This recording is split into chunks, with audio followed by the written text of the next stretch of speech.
Coach Greg Barnes in South Carolina. Before we start talking about football, we've had on a personal level quite the past year and a half, I guess. Yeah, for sure. Kind of share some perspective on what you learned through the whole process and how are you feeling now? I feel great now. I feel as good as I've felt since before I was initially diagnosed. So that part's really, really good. My energy levels are finally back to where they need to be, I think. I was a little bit depleted probably this last year, if I was to be 100% honest with you. So what have I learned over the course of the last 12 to 18 months? My goodness. I've learned a lot about the impact you can have as a coach, which was really, really a humbling thing for me to learn. I had players from way back as far as, I was a defensive coordinator at Northern Michigan University reaching out to me on a weekly basis.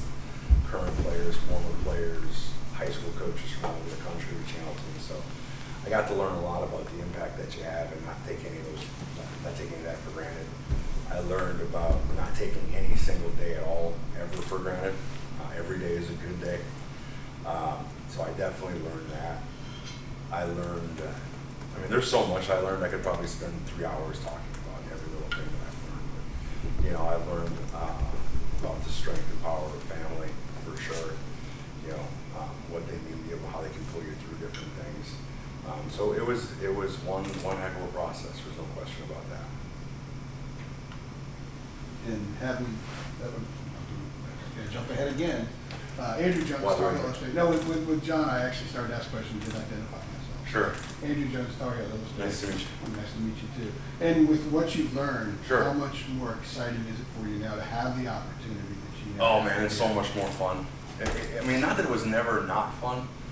And I think Coach Brown talked on it a little bit. Sometimes you get caught up in the moment and the inertia of the grind. That makes sense. Going from the regular season to the recruiting season to spring ball to recruiting season to summer camp mode to the fall seasons coming back around. And you never kind of get a chance to take a step back and really appreciate what you got going. I coached college football for a year.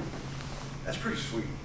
You know what I mean? A lot of the kids that I've coached are now playing in the NFL, and I get to talk to them, and they send my son jerseys every year of the different teams that they're at. He's got he got a basement full of jerseys from first-round picks to free agents, the guys that are still playing. Playing on Sundays, we get to watch and cheer from all the time. So my appreciation level, my excitement level is as high as it's ever been. So from that standpoint, getting to take a step back and really learn, and just so you'll see me on Saturdays before games. I've always walked the field to try to get a gauge on where the wind is blowing and what's going on. I take it 1 or 2 laps for that. Now I take 1 or 2 laps just to kind of enjoy the pomp and circumstance of college football, and how much fun it really is and how it's one of the better games to be associated with. So for me, it's so much more fun. I'm so excited to be a part of it and to be able to do what I do.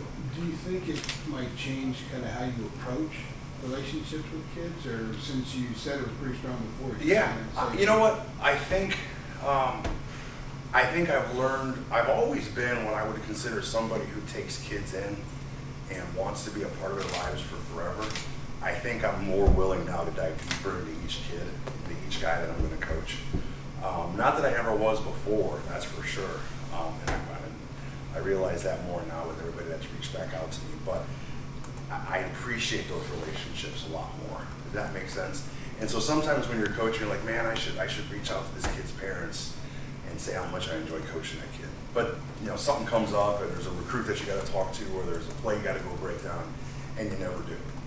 Now when I get those moments of those thoughts, those moments of clarity pass through me, I stop what I'm doing and I call that kid's parents. Or I make the extra effort to write one more letter to somebody that meant something to me at some point in time. So, I think nowadays I'm better at it than I was probably prior to being sick. Yeah. Jonathan Alexander. Hi, John. The News and Observer. Nice to meet you. What in particular about UNC enticed you and why did you really want to come here? Yeah, well, there's a whole lot more questions. There's probably a whole lot more reasons you would say, why wouldn't you? There's a bunch of different factors that fell into it. Obviously, I have a relationship with Coach Bateman from our time together at Army. That was really good. I think that there's unique advantages and disadvantages, or benefits and liabilities, to every school that's in the country that plays in the Power 5 level, think North Carolina has some inherent built-in benefits or assets that other places don't possibly have. The recruiting footprint that you got here from Virginia down to Florida, you have access to how many thousands of players, high quality players, some of the best players in the country, all within a 2-hour flight. If you took a plane and flew 2 hours, you can get in a whole lot of different places, a whole lot of players. I think that's a benefit that you can't understate, you can't overstate. You can't place a value on that. So for me, that was huge. My mom and dad live in Myrtle Beach, South Carolina. So my dad was born and raised in Myrtle Beach. So to be close to them within a 2.5, 3 hour radius of my family is even bigger. My father hasn't been able to see me coach for the last 5 or 6 years. And he's getting to be 80, 81 years old now. So that's kind of a big deal for me, for him to have a relationship with my kids. So for us to be a tighter, immediate family unit, I thought was a big deal for me. To be able to coach for somebody like Coach Brown has always been something that you want to be able to do. And you coach for somebody who's a Hall of Fame guy. There's a reason he is. Right? There's a reason that you've won as many games as he has. I mean, it's not just luck. It's not just because you're at a good spot. It's because you're doing a lot of other things off the field and on the field the right way. So anytime you get an opportunity to expand your knowledge base by learning from people like him, I think you want to take advantage of that. As long as it fits within what your family needs and what your family's going to have in order to be successful, you have a chance to win on the football field. To me, that it becomes a no-brainer when you start adding up all those factors. Well, you mentioned some recruiting stuff. Ross. Oh, sorry, Ross Martin. Swim coach, North Guilford? That's right. I got you. West Guilford. West Guilford? Northwest Guilford. Northwest Guilford. I was close. That's where Coach Sully. What areas have you recruited? You said, I think Mac Brown said you recruited some in South Florida. So any most other of areas that you. Yeah, so most of my career, I've recruited essentially really Broward County, Palm Beach County, Collier, Lee County. Most of the time just north of Dade County, north of Miami, up to Tampa and Orlando. It's been kind of most of my career throughout recruiting. As the years have gone on, I've gotten more and more into the Atlanta area. Obviously, being here at UNC, I'll have a part of the northwest border of North Carolina. I'm still learning my geography in terms of where that is exactly. And so from that standpoint, it's really cool for me. Obviously, there'll be some connections for me down in Myrtle Beach with my family. I mean, essentially, half the football coaches in that part of the country are related to me in some way, shape, or form. It's crazy. I'm still learning every day. I walk into some place, there's one of my cousins working there. So from that standpoint, that's been really cool to be able to get back to a spot where I think it's going to be not necessarily easier, but there's a bigger sense of familiarity with where I'm going and what I'm recruiting to. So now I'm pretty excited. I mean, what's your approach, your philosophy in terms of recruiting and how you get to the players and try to get them to that? So I think one of the things that, like we talked about here, there's assets and liabilities to every single place you go, coach at, right? There's natural assets, maybe that's geography, maybe that's the geography, as I said, maybe that is the natural resources available to the school in terms of just are people physically able to get there, right? What's the recruiting base like in that area right there? What is your access to be able to get to those kids? So from a philosophical approach, I think when you look at kids that come to North Carolina, they're generally really good students. Like, it's not easy to get to school here now. So I think you eliminate a lot of issues when you're starting to look at kids who you feel can survive here academically, right? That's one of the first things you gotta look for. Number two, I think you wanna look at kids, and what's become even more and more evident over the course of the last probably 10 years for me in recruiting is when you go and evaluate a kid, obviously there's gonna be the X's and O's, athletic ability. Is he good enough to do it? But then you wanna start looking at the structure that's around that young man. What's his support structure like at home? Does his family value education? Does his family value discipline? Is there somebody in the home or in his immediate vicinity that's helped that guy have structure, that's helped that guy have discipline, right? And if you can evaluate those things, then you look at his personality, and I'll talk to the janitor, I'll talk to the principal, I'll talk to the guidance counselor. If I'm going into a school, everybody that touches that young man's life, I want to make sure that I get to know who that person is and what their opinion is. It doesn't mean that everybody's going to say good things. And it doesn't mean just because 2 of the 10 people I talk to say bad things that we're not going to recruit that guy, because everybody's got their own opinion. But I think when you recruit to a place like North Carolina, you got to recruit to a kid that's going to, that you feel can be successful here and graduate from here. And then that's different at every different spot you go to. And one of the things that I'm excited is the things you look for at North Carolina lends itself to having to be able to recruit some really good people. And and that's shown true in terms of the kids that I've dealt with to date, which I haven't been around the team as much as I'd like to be yet, obviously with recruiting and whatnot. But it's shown true to date with the kids that I've dealt with so far. Thank you. Mac talked about the importance of improving special teams. Yeah. Why he's bringing you in. Sure. Typically, when we hear coaches talk about special teams, it's kind of a third child. Yeah, no doubt. You got to have depth, more depth. Ask any other coach down there if they want to be the special teams coordinator. I can give you the answer right now. Right. You got to have depth. It's got to be a key component, and then Yep. you got to have either an excellent kicker, kick returner, and a second. It's hard to have good special teams without good specialists. Right. So in terms of the variance of schematics like across the country, is it a pretty wide spectrum? Yeah, Okay. it really is. Yeah. So, and I was talking to somebody earlier about this. Football over the course of the last 15 to 20 years has changed dramatically, right? It's gone from a few yards in a cloud of dust to almost basketball on grass in certain aspects, right? We're just trying to play in space and get athletes in space, and we're trying to get guys to tackle guys in space, right? Special teams has really become no different from the standpoint of where are we going to place the football, how are we going to place the football, what's the timing of it? I mean, we talk about if you want to kick a pooch kick, what's the hang time got to be, right, in order for our guys, and it varies from place to place because if your coverage unit is so fast, then obviously you need less hang time to get there. If your coverage unit's not very fast, then you're praying with the good Lord above that you've got a lot of hang time on it, right? So I think, yeah, there's going to be a little bit of variance from that. There's going to be a lot of variance from spot to spot. Some guys, I've never been associated with it, but some guys can roll the football out there and say, hey, we're going to kick the ball down there, go tackle.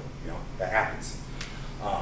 We like to be a little bit more disciplined in that from time to time, but yeah, so I think there's been a big variance, especially over the course of the last 15 to 20 years. I mean, you look at when I was playing back in the 90s, there was three-man shield on the punt team, and there was pro punt, and that was it. Now there's 18 different formations from every single person. It's become an offensive play. Kick return has become the same thing. I mean, what are you going to do now? They've limited that a little bit with the fair catch rule, which I would say the next thing we're going to probably see is the XFL rule. I think I will bet money that it's going to be investigated by every other level of football to do kickoff and kickoff return like that. I think it still adds the excitement of kickoff and kickoff return, but it limits injuries, and you still have to be able to do some. It still shows the talent of your team in terms of coverage units and return units. I will bet money that there's going to be a chance to see that in the NFL, and if you see it in the NFL, guess where it's coming next? Yeah, straight here to the NCAAs. Gregory Hall with Inside. Hey, Greg. With Inside Carolina. Hey, nice to meet you. You What too. are your thoughts on that XFL kickoff bill? I actually really like it. I really do. I like traditional football as much as the next person. But if they're going to legislate a certain aspect of it out, I would rather see that than have the kickoff and kickoff return be legislated out of football for fear of injury. To me, that's the best of both worlds. You still have to have the unit, the two units, the kickoff and the kickoff return unit, execute in order to change field position. You still got the element of what if, what about that? Whereas if everybody knows you're going to fair catch it, then let's just give them the ball on the 25-yard line to start every possession. Like, everybody's going to fair catch it, so let's just do that, right? So for me, I think it adds the human element back into special teams and in football. If you legislate out the human element of in the football game, what are we doing it for? So I like anything that reintroduces the human element back into football. I'm all for it. You're coaching outside linebackers as well. I'm going to try. Yes, I am. Can you explain what you've learned about how that role works in Jay Bateman's defense? The combination between being a linebacker and also being a pass rusher, and then a look at the room and who you have seen and kind of know in that room already. Yeah, so I've gotten a chance to see those guys a little bit, not nearly as much as I would like to have so far. Obviously, when I got here, it was right in the throes of recruiting, so you have to be out on the road and doing that and introducing yourself to new guys. The role of the outside backer so much now is really such a hybridized position. Sometimes you're out in coverage, sometimes you're holding an edge, sometimes you got to be able to rush the quarterback. And it probably goes, truth be told, if you were to look at outside backer across a multiple scheme like we are, you got to be able. There's three components. There's edge, rush, and cover. Right? Those are really the three components for an outside backer. Can you set an edge in the run game? So if you're looking in the Big Ten, you probably want to go edge first, rush second, cover third. Right? You look at the ACC, you probably go, can you rush first? Can you rush the quarterback first? Can you set an edge, and can you survive in coverage? Right? Those are probably the elements that you got to look at. In each part, in each league that you're in, those elements intermix a little bit as to which one's number one, which one's number two, and which one's number three. But all three of those elements are going to be there on a consistent basis. And when you're talking about in terms of a 3-4 scheme or a multiple base scheme. So we have to talk about with my guys in the meeting room all the time about how we pass rush, what thought process we're going to have for pass rush. Obviously there's run force and things like that, but then we've got to also be able to survive in coverage. They've got to understand what the nickel does, right? The nickel out to the field when they start spacing the game out and putting more wide receivers on the field, they have the same job that the outside backer does. It's just we want someone with smaller, lighter feet out there covering a slot receiver as opposed to some big old 6'4", 250-pound guy. You know, you look at what we had at UCF, we had a Shaquem Griffin out there. We do both. You do all three. So we never had to go into nickel and things like that. We just coached him up on how to be in the secondary. So he was a safety, he was a defensive end, and he was an outside linebacker all at the same time. So for us, that was really good. We benefited from his. He has such a variety of skill sets that was really good for everybody. So can you hope to find those guys? Absolutely. You know, that you never have to change a personnel grouping and you can run whatever you want. But you do have to find and mix and match those guys in terms of what situation you're at on Saturday. You know, do we want to rush guys in? Do we want to cover guys in? Do we want one rush guy, one cover guy? Do we want an edge guy and a rush guy? Do we want an edge guy and a cover guy? So all the different variances they're in from day to day. And then your rooms are anything you take some. You know what I'm really impressed with? What I'm really impressed with is, as I got to go through cut-ups this off-season in the month of February so far, I'm really impressed with some of the guys that are back in terms of their, I think that they have a fundamental understanding of what we're asking of them. And that's not always the case. Sometimes there's a little bit of confusion going on in that room because they'll spend time with the D-line coach, they'll spend time with me, then they'll spend time with the secondary because they've got to know all three facets. It's not just one or the other, right? It's very hard. I mean, if you have to think about it, a kid's going to be asked to play a 5 technique, which is the outside shape of the tackle, maybe even a 4 technique, which is head up on the tackle. Then he's got to sometimes go play head up on the tight end, which I think is one of the hardest things in football to do. And there's the outside shape of the tight end, setting an edge. Then he's got to be able to play in space in an apex position. And sometimes got to be able to carry number 2 vertical. Who else on the field has to do that? Not a soul. So while I don't think their assignments are very difficult, I think what we have to get better at is understanding and mastering the techniques that go along with each assignment. So I think they're very assignment confident right now. I'm excited. Once you have that down, then everything else starts to become really easy. I mean, they have a great understanding of what's going on. So I was talking to one of them the other day, and I said, hey, now 5 years ago we called it this. You guys still use that word? And they're like, yes, sir, we still use that word. Perfect. We're still on the same page with it. So, you know, it's been really good. It's been really fun. It's been kind of back and forth. And my coaching style is such that I tell my guys all the time, I'm like, let's have a discussion. This is not a one-way street. Like, you don't learn by me talking at you. We talk with each other, and then we get a chance to learn from each other. So I get your perspective, I learn how to teach you better. You get my perspective, you understand how to learn better. So we try to keep it as a two-way street. And I think that was a little bit different for those guys to a certain degree. You know, the new coach comes in, and yada, yada, yada, and they want to just be like, yes, sir, no, sir. And I said, let just call me coach, and let's make sure we're all on the same page here, right? Let's make sure we're talking with each other, not at each other. And if we have an argument, we'll have an argument, and we'll go back on the field and have fun. It is what it is. That's okay. Those things are all right to have. Seen clips of them last year. Yes, sir. Do you watch them? Or are you watching them chronologically, so you can, because they were very new and green, so you can kind of gauge what their learning curve was, so you So we have did an idea of what you're dealing with? I did both. I watched it chronologically, game to game to game to game to game, and then I watched it in separate defensive calls. So you can find, you know, how did that person progress throughout the course of the season? Did he plateau? Who plateaued when? And maybe why did they plateau at certain points? Or did that person just keep progressing as he went through the season? And then you go back again, and then you watch it from a cut-up standpoint. All right, hey, he's the apex player in this play, and you watch 45 plays of that in a row. What was he good at? What was he not good at? So then you can kind of identify a skill set as it progressed. Was that skill set getting better throughout the course of the season, or was it not? So you can identify skill sets for each different kid, and you can attack those skill sets and try to build them up as best as you can from starting March 17th. As a special teams coordinator, Yes, what sir. do you hope to accomplish? What's your first name again? I'm sorry. Gregory. Gregory. Sorry. What do you hope to accomplish this spring? I hope to get a fundamental understanding of what we're trying to do, and to bring a certain level of aggression to the special teams unit. Coach Brown has stated repeatedly in staff meetings of how he wants us to be really good on special teams. And in his opinion and in my opinion, if you're good on special teams and you've got good talent depth across the unit, across the team, both sides of the football, all three different phases. So my goal is to identify for the first, we kind of broke it up into chunks, and it kind of goes, the methodology is going to be whole, part, whole. So we'll introduce the idea of what we're trying to get done. This is what it looks like, guys, when it's done. Then we're going to spend the first 2 weeks of spring ball, first 2.5 weeks, 2 weeks of spring ball, just drill work, just getting those guys to understand the skill set that we need, because that's going to help identify to me who can and who can't. Right? There's no sense in running somebody down in kickoff because you saw them twice do it right in the drill, but if you've done it for a week and a half or 2 weeks, now you have a really good understanding. Can he do that or not? Right? So I would rather spend 2 weeks on developing skill sets and developing depth with my guys, with the whole unit, the whole team actually, so I can identify who can and who can't. Right? And then we'll put in scheme, and typically in week 3, whole team units. We'll take team reps in practice and in scrimmages. And then you come back to the 4th week, we introduce skill sets again, and towards the end of that 4th week of spring ball, you go back to develop, you go back to full team unit. So it kind of goes whole, part, whole from that mindset, so that those guys get an understanding of what we want, what it's supposed to look like.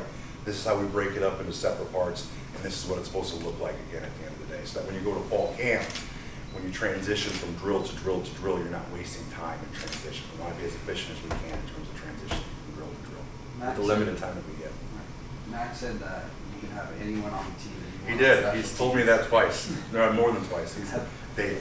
Have you had that freedom before? And Never. So No, well, that's not true. Year 2 at UCF, we had that freedom. So how do you expect that to benefit you, and do you see Like any it. challenges with that? Challenges? Those are good challenges. I think the benefit is clearly the value that is placed upon teams and things like that. And it's my understanding that Coach Brown's in every special teams meeting that we have, which is awesome, which is great, which is what I would want. I think when you're open to the entire roster to being on special teams, except for maybe quarterbacks and O-line and typically D-line aren't in there, I think what it does is it gives you, what we try to do special teams wise, we try to make it competent and simple, meaning that it's competent in the fact that we can handle a variety of situations, but simple enough that I can grab somebody off the sideline and say, hey, you need to go in there and do this right now. So-and-so's got a pulled hammy. Go. And you're not worried about them being able to execute their job. So I always believe that simple minds make for fast feet. So for me, what I'd like to be able to do when we have the entire team in there is that when it's the first string or third string slot receiver, whether it's the first string or third string outside backer, those guys are all going to be out there competing. And when you get a different level of competition on those guys, then you find out that your team elevates a little bit in terms of everything that they do. So we're going to have a lot of fun with it. The difficulties, the challenges that come up with that are sometimes you may have a receiver who's really, really good at a lot of things and wants to be on everything. So like when I was at Northern Iowa, LJ Fort was a linebacker that we had. He was clearly our best player. He was National Player of the Year. And he came to me and he said, Coach, I'm going to be on kickoff. LJ, I don't know if that's the smartest thing. He goes, well, I'll tell you what, Coach. I said, what's that? He goes, I'll make you a deal. I'm going to be on kickoff until you can prove that there's somebody better. Okay, well, he started for 12 or 13 games in a row on kickoff. But once everybody sees that, then everybody else is like, well, if he's going to do it, I better do it. The problem is, there are some times you're like, hey, bro, we need you a little bit fresher than running down on kickoff right now. But he was like, no, I'm doing it. It is what it is. Unless there are guys better than me, you're not taking me off the kickoff. So that's a good problem to have. Because when you got to say, whoa, we're not getting up. You guys good? Not a must? All right. Awesome. Come say